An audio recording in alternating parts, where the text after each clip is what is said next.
Thank you very much for being here on the last one of the day. It has been a long day, I know that. My name's Paul. I would stand out and use a clicker, but I haven't got a clicker to use, so I'm going to hide behind a lectern, so I hope you don't mind.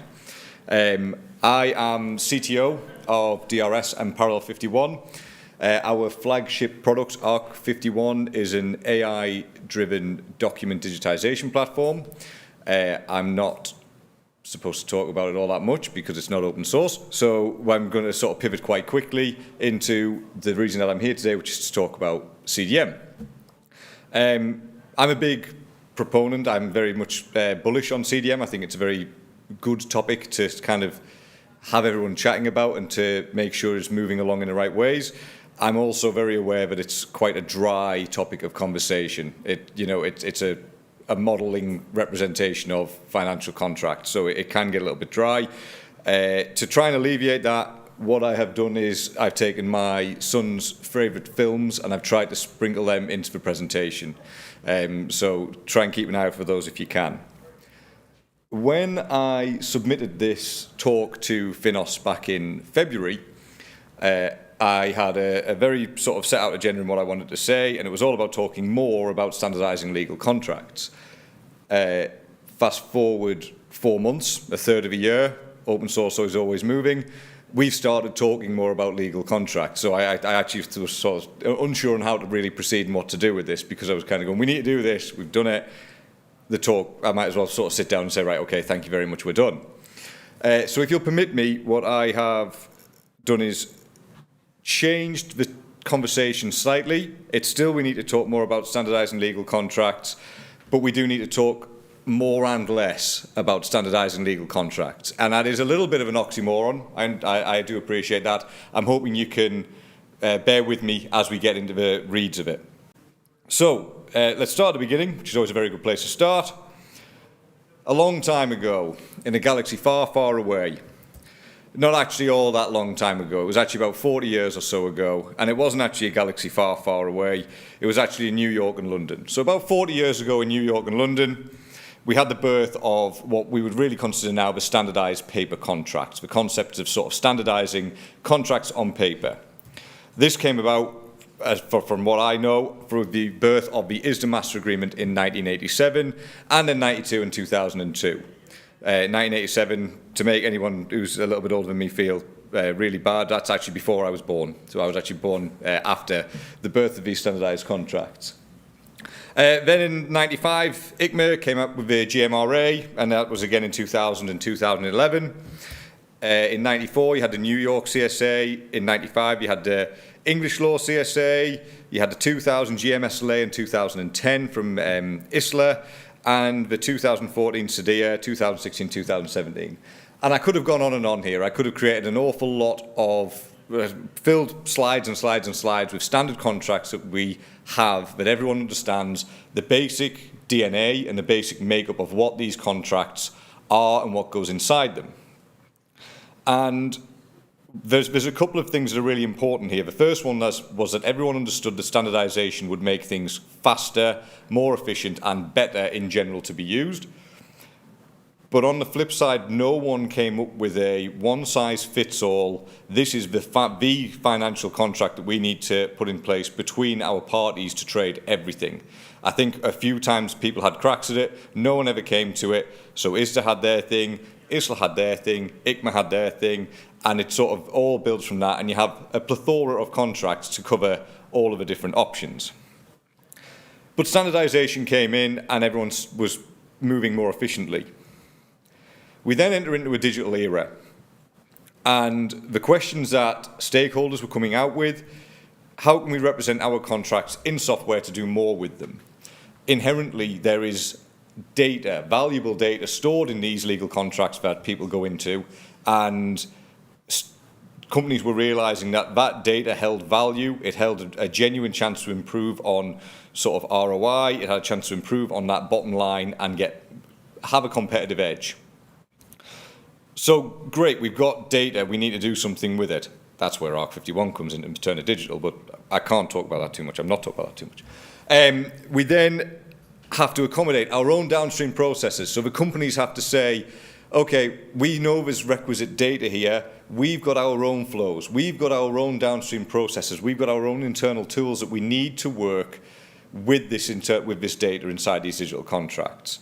And so many times over, we'll build a data map for ourselves that works for us. So you end up in a position where we've taken a step forward in terms of we're using technology to try and get the data out of these paper contracts. But we've also, in sort of a funny kind of position, also taken a big step back because the standardization wasn't there, isn't there, wasn't working.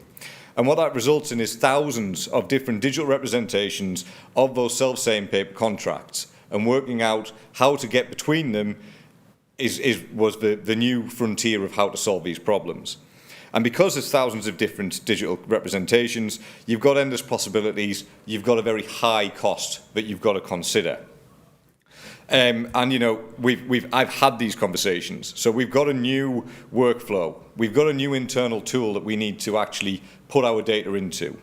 So we've got our digital representation, and we need to map that to something new and something different. Do we extend our existing model? Will that break something else further away? Do we build a new bespoke mapper to handle this new process? Lots of questions. And that all takes time, and that all costs money to do.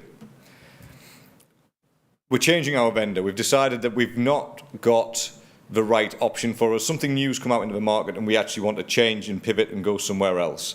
Brilliant. Okay, we're going to do that. How long do you think it's going to take for us to get the data that we had in our old system into the new system? 18 months, 2 years, something daft like that, because the company that we're moving to, they've got a different digital representation of that contract. So now if I want to put my data somewhere else, someone somewhere has to pay to have that done. And then the one that really gets you sort of stuck in the craw is that actually after you've had that conversation and you've gone, okay, it's going to take you 18 months to transfer everything across. You know what we've done? We've decided we're going to stick with what we have. Moving away, changing the vendors. We know it's better. We know there's a better option out there, but the initial lift and shift and the initial transfer of data is too tricky for us to do, too costly, too time consuming. So we're going to stay where we are and suffer effectively. And the next sort of film reference for you, a bit of Hercules there, Hercules being the hero that we need. This is where CDM comes in and is really doing its thing. So CDM is here to save the day. Now, I'm not going to wax too lyrical about it. I've said I'm very bullish on it. The fact that it's open source is a brilliant kind of thing. We wouldn't be here talking about it if it wasn't open source. It's got a rigorous contribution and management setup. If you've ever tried to contribute to CDM, the way that the contribution working groups grill you for putting new stuff in and for kind of getting the process moving on, it takes a lot of approvals, it takes a lot of rigor to get it done. That's by design, to make sure that something doesn't go in that shouldn't be. It is built to be inherently flexible and hence powerful. And it's a very, very good tool because of that. So it's very much got the flexibility that anything could need. You could represent anything you need to in CDM in a realistic sort of sense of it. The opportunities for competition go up massively. You're in a position now where instead of going, okay, we need to talk about 18 months to lift and shift this data. If everything's represented in CDM, at that point the lift and shift becomes more of a sort of an exercise in just quickly getting it done than it does in working out how to build the mappers to go across. That would mean, and does mean, that your vendors aren't able to hide behind that we've got your data, it's the sunken cost fallacy kind of composition. You can't say, I don't want to move my data because it's going to take a lot of time, so I will stay where I am. So the vendors have got to start being more competitive. They've got to stand on the actual value of their product rather than standing on the value of, well, we've got your data already and it's going to take a lot for you to move it, so you're going to stay with us. It also opens a massive area of opportunity for collaboration. People can focus on what they need to do and what they're good at while not worrying about boiling the ocean and solving every single flow at the same time. Like the guys at Novatus are at the back, thank you very much for sticking around. We're currently chatting to them. We don't work in their field, they don't work in our field. We're talking about collaborating, and it's through the CDM model that we're thinking of being able to do this so that we can actually work on our own separate bits and provide that end-to-end workflow without needing everyone to fall into the same bucket. That's all great. There is one small thing that we do need to bear in mind when we're talking about CDM, and I did my best to do this, but the scale didn't quite work. So this is planet Earth that we're all on. This is our sun that like the planets all orbit around, and that's how big the CDM actually is when you look at it with all of its different code bases. It's enormous, and it's a real beast to wrestle with. So when I'm talking about the CDM, I am talking about the legal agreement namespace. That's the area that I've kind of got a lot of interest in. It's a bit that our application talks, and it's a bit that I know a lot more intimately than I do with the executable side of things. And the legal agreement space is a little bit different, in my opinion, to everything else that comes with it, because of the fact that it is a representation. It's a representative of something that already exists, rather than it being an actionable sort of event or anything. It's not an event cycle that occurs. It is really something that represents something that has already been executed, usually, or something about to be executed. But the execution of the contract, the signing of the contract, isn't really done in CDM. That's done outside of the area, and we actually just want to represent what the contract says using the CDM model in the base frame. So final sort of one for you today that's a film quote or a film kind of positioning is Spider-Man with great power comes great responsibility. In the CDM sort of bit of that, with great flexibility comes great opportunity. So you have got the chance to do as much as you want, and we've got a real chance to sort of say, in fact, we can represent pretty much anything that we want to in the CDM model namespace, and that's great. But people aren't particularly doing it yet, or people aren't adopting it as fast as we'd like them to. So that's kind of, I mean, I've waffled for quite a long time, but that kind of sets the scene of like where we're currently at, where I believe we're currently at. So I guess that the question that then comes along is, why do we need to talk more about CDM? Why do we need to talk more about the legal agreement side of CDM? And I believe that inherently the very thing that makes CDM powerful, which is its flexibility, the fact it can represent pretty much anything that you want it to, is actually the biggest blocker that we currently have to its widespread adoption. So we don't have people adopting CDM because they are unsure of where to start. And as you start talking to various different companies, the various different governing bodies that look after it or that are sort of part of it with FINOS, a lot of them say generate your own namespaces or sort of extend and build your own stuff on top of it. And I understand the premise behind that, but if everyone has their own namespace built on top of CDM, at that point in time, you're going to have to map to everybody else a separate namespace that represents the legal agreement space that you're in. And it falls back down to, we need to build individual mappers again. And it's a different case of digital representation, but it is still inherently not going to be standardized all the way across the same kind of contracts.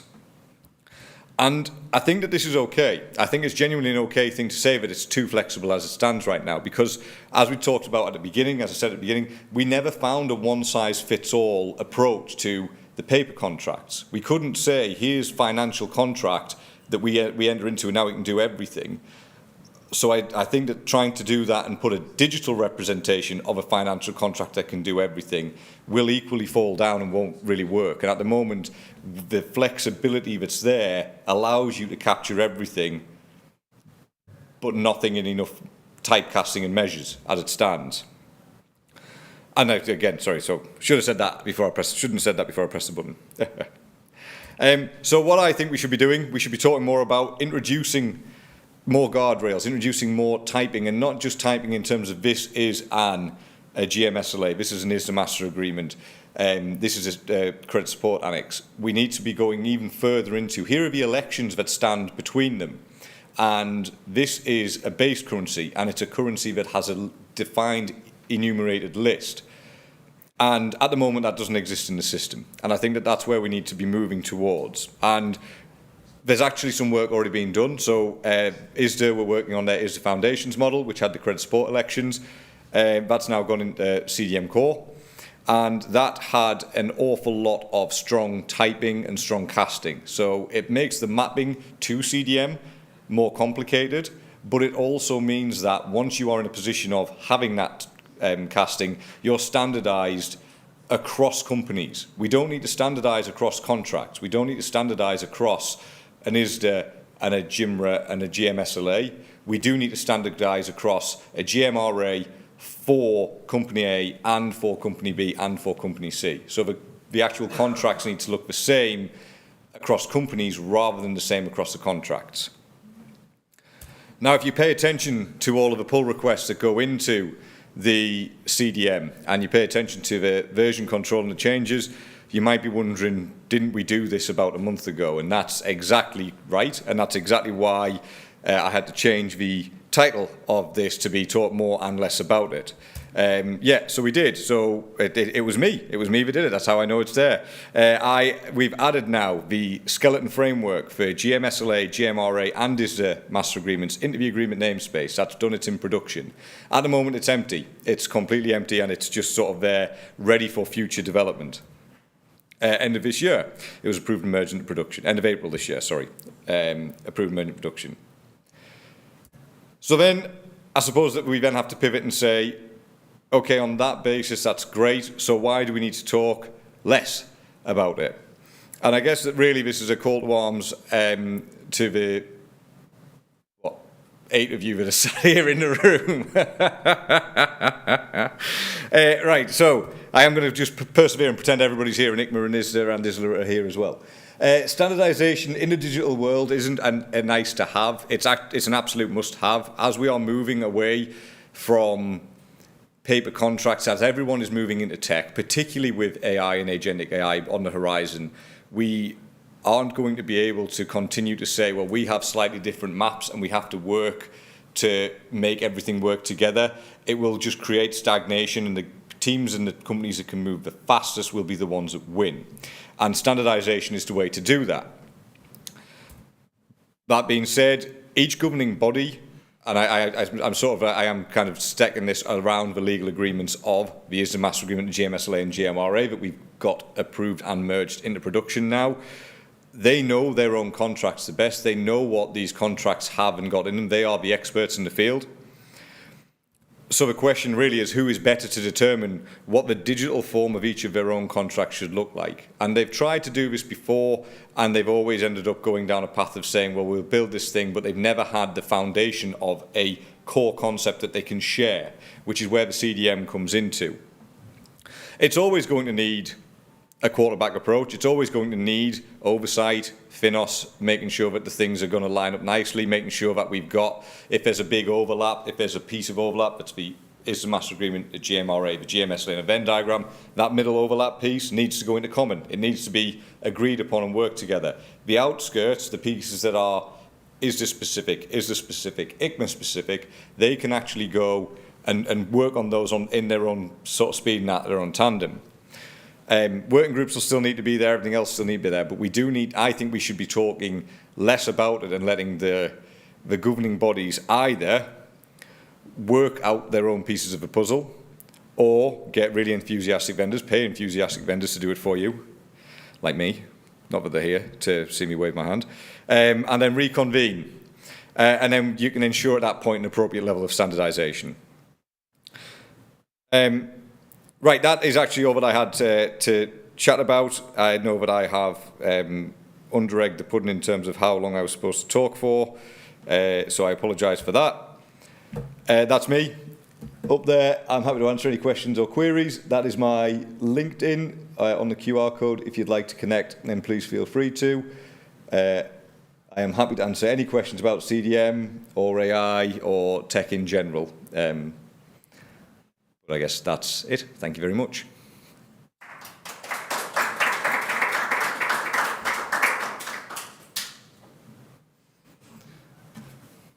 Yeah, so I appreciate, I'm sorry I missed the beginning, but I agree with everything you said. There's one other aspect you could also put forward. It's taking control of the system. I mean, if you have a diverse zoo of ways to say the same thing across the system, at central banks, or I was at ECB until recently, they will not be able to see what's going on. Because they will be busy for months doing the data cleaning to build the first picture. So I think the question of systemic control, stability control, is also central to what you say. Yeah, no, I absolutely agree. I think that one of the biggest challenges that every company is really going to face is this kind of cleaning up of the data, and I think that that's going to be a challenge no matter when they decide to make the move and to jump in. And I think that realistically, again, if it's CDM that sort of pioneers that and leads that, then the argument is that they can contribute and they can say, I would like it to be like this. And someone else can go, well, I would like it to be like that. And you have to reach for compromise and find a middle ground. And, no one will be happy, but it will be agreed upon. I think it's reasonable that every company starts cleaning up its own act. If you have a mess in your house, clean up your house first. But there will be no solution at the bottom of a cycle. So we will need to come to agreement rather fast and slowly.